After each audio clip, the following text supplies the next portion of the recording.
Pak. Oh, ini bapak-bapak cuma berapa orang nih? Yang banyak ibu-ibu, emak-emak. Ya Bu ya. Bu, konsekuensi dari keimanan adalah ujian. Jadi kalau hidup sudah beriman kepada Allah, beriman kepada Rasul, siap-siap hidup buat diuji. Jadi kalau ada orang beriman ya, kemudian dia diberikan ujian, ya Allah, kenapa harus saya ya Allah, kenapa enggak tetangga saya? Lah, emang kenapa? Hah? Ya memang hidup ini ujian.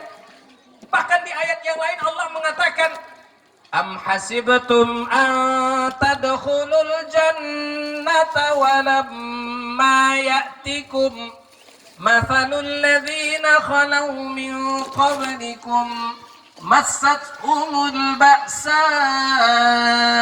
wad-dharra'u wa zulzilu hatta yaqula ar-rasul walladzina amanu ma'ah حتى يقول الرسول والذين آمنوا معه متى نصر الله ألا إن نصر الله قريب. Allah lah 5 orang. Ulang ibu ya. Ala inna nasrallahi qarib. Nah, kan begitu enak Bu ya. Saya udah teriak-teriak ini Bu ya. Ya Bu ya. Apakah kalian mengira kata Allah am hasibtum an tadkhulul jannah?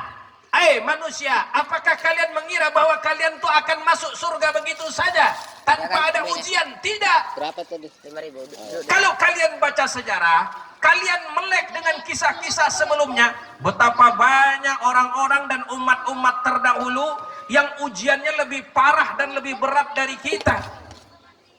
Sebagai konsekuensi dari keyakinan dan keimanannya, bahkan saking parahnya, kata Al-Quran, orang-orang dulu tuh sampai mengatakan, mata nasrullah. Ya Allah, ini ujian sudah semakin berat, ujian sudah semakin dahsyat, ujian sudah semakin susah. Kapan pertolongan engkau datang ya Allah? Apa jawaban Allah? Ala inna nasrallahi qarib. Pertolongan Allah sesungguhnya sudah dekat. Jadi kalau malam sudah terlampau larut, gelap sudah semakin pekat, itu tanda fajar pagi akan segera hadir. Bukan Ustaz Fajar ya, ini Ustaz Fajar. Ya, Fajar ya. Bu, konsekuensi dari kehidupan keimanan seorang hamba adalah ujian. Yang hidup, yang beriman mesti diuji Allah Subhanahu wa taala. Suka atau tidak suka, mau atau tidak mau. Cuma bedanya ujian ini datangnya masing-masing kita beda-beda. Ya Bu? Ya Bu? Ujian kita beda-beda. Saya, Ustadz, penceramah, ujiannya beda. Kadang selesai ceramah, mak-mak datang, udah nikah belum Ustadz? Katanya. Ya, udah nikah Bu, ada rencana mau pengen cari yang kedua nggak? Ya, mak nawarin diri ya. Berat juga kita ya kan? Ujiannya beda. Kiai Endang, pimpinan pesantren Khairul Ummah nih. Oh, berat ujiannya nih. Kelihatannya Kiai itu apa santai-santai aja Ustadz, enggak, beliau curhatnya enggak di medsos, Besti, ya kan? Curhatnya langsung ke Allah, malam-malam bangun tadi mikirin nih pesantren ini, coba lihat luasnya seperti ini. Yang beliau pikirin tuh bukan cuma ini bagaimana santri ini bisa punya ilmu agama, ya, tapi juga bagaimana supaya santri ini bisa nyaman di pesantren, punya bangunannya ya berubahlah begitu ya kan. Kemudian macam-macam yang dipikirin Kiai. Nah, kalau Kiai dulu mungkin mikirinnya kalau dia di pesantren cuma mikirin bagaimana ngurusin santri gitu. Kiai sekarang tuntutannya udah banyak juga ini, sampai mikirin bangunan juga kiai ini, Ustaz Mitra. Ya kan? Aduh, berat jadi kiai ini. Jadi kita harus bantu kiai kita nih, ujiannya berat. Ya, jadi kiai, aduh, beratnya minta ampun. Sekarang mikirin ini udah penerimaan santri baru, ini santri yang mau masuk ada apa enggak gitu ya kan? Yang mau sekolah sini ada apa enggak? Tapi Bu, Pak, kalau melihat penampilan anak-anak kita tadi, ini ada enggak emak-emaknya yang hadir di sini? Ada enggak? Emak-emaknya yang hadir di sini ada enggak? Lihat anaknya nampil tadi. Ada, Bapak, ada anaknya di sini Pak. Yang nampil tadi ada Pak. Subhanallah, saya sendiri malu sebenarnya Bu. Lebih hebatan santrinya Kiai Endang nih. Ya, luar biasa, hafal Imriti ya. Lalu kemudian tadi yang madrasah ibtidaiyah, public speakingnya bagus, pidato bahasa Indonesianya.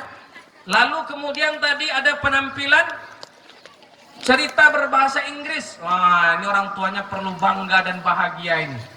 Allahu Akbar, ternyata dengan kondisi dan situasi yang semisal ini, semacam ini, taruhlah kita anggap masih penuh dengan kekurangan, tapi semangat Kiai Endang beserta seluruh majelis guru dan karyawan yang ada di sini itu tidak pernah kekurangan. Kita doakan beliau semua ya. Mudah-mudahan Allah berikan kemudahan dalam setiap ujian beliau. Amin. Amin ya Rabbal. Ini saya salut. Kami dari Khairul Ummah 1, Bapak Ibu di Air Molek hadir ke sini. Wah, ini bagi saya ini pukulan juga ini. Ya, bagaimana santri kita masih sanawiyah sudah bisa Pak baca apa hafal nazam Imriti. Ini hebat nih. Saya di Khairul Ummah Air Molek ngajar juga, Bu. Kelas 12, kelas 3 madrasah aliyah yang sudah mau tamat dari pondok pesantren. Ada sekitar 9 orang, 7 sampai 9 orang itu belajar kelas khusus sama saya setiap hari, pagi hari. Untuk apa Pak Ustadz? Untuk persiapan kuliah ke Timur Tengah Al-Azhar Mesir. Jadi nanti anak Bapak Ibu kalau sampai selesai sekolah di pondok pesantren sini, Pancur, mau kuliahnya di Arab, di Timur Tengah, kita bantu. Sampaikan sama Pak Kiai, anak saya sampai kelas 12 di sini, selesai dari pesantren Khairul Ummah Pancur, mau sekolah ke Timur Tengah, ke Al-Azhar, mau sekolah ke Turki, kita bantu. Jangan takut, jangan khawatir.